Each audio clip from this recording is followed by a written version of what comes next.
ಇವತ್ತು ಅಂದರೆ ದಿನಾಂಕ 5/7/2025 ಸುಮಾರು ಮಧ್ಯಾಹ್ನ 1 ಗಂಟೆ ಸಮಯದಲ್ಲಿ Jnana Bharathi traffic police station limits ಇರುವಂತಹ ನೈಸ್ ರೋಡ್ ಮೇಲೆ ರಾಮಚಂದ್ರ ಬ್ರಿಡ್ಜ್ ಹತ್ತಿರ ಒಂದು ಬ್ಯಾಡ್ರಳ್ಳಿ ಕಡೆಯಿಂದ ಕೆಂಗೇರಿ ಕಡೆ ಹೋಗುವಂತ ಟಿಂಪು ಅತಿ ವೇಗ ಮತ್ತು ಅಜಾಗರೂಕತೆಯಿಂದ ಬಂದ್ಬಿಟ್ಟು ಅಲ್ಲಿ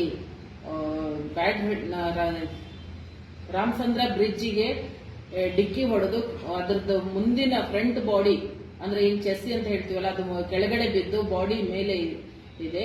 ಇದರಲ್ಲಿ ಡ್ರೈವರಿಗೆ ಸ್ವಲ್ಪ ಪೆಟ್ಟಾಗಿ ಅವನು ಅನ್ಕಾನ್ಶಿಯಸ್ ಇದ್ದಾನೆ. ಹತ್ತಿರದ ಹಾಸ್ಪಿಟಲ್ಗೆ ಕರ್ಕೊಂಡು ಹೋಗಿದೆ ಮತ್ತು ಅವನ ಡ್ರೈವರ್ ಹೆಸರು ಬಂದ್ಬಿಟ್ಟು ರಾಘವೇಂದ್ರ ಅಂತ. ಅವನು ಆಲೂರು ಬ್ಯಾಂಗ್ಳೂರ್ದವನೇ. ಅವನ ಜೊತೆ ಇರುವಂತ ಕ್ಲೀನರ್ ಅಥವಾ ಕೋ ಪ್ಯಾಸೆಂಜರ್ ಆಗಿರುವಂತ ಸಲೀಂ ಮತ್ತು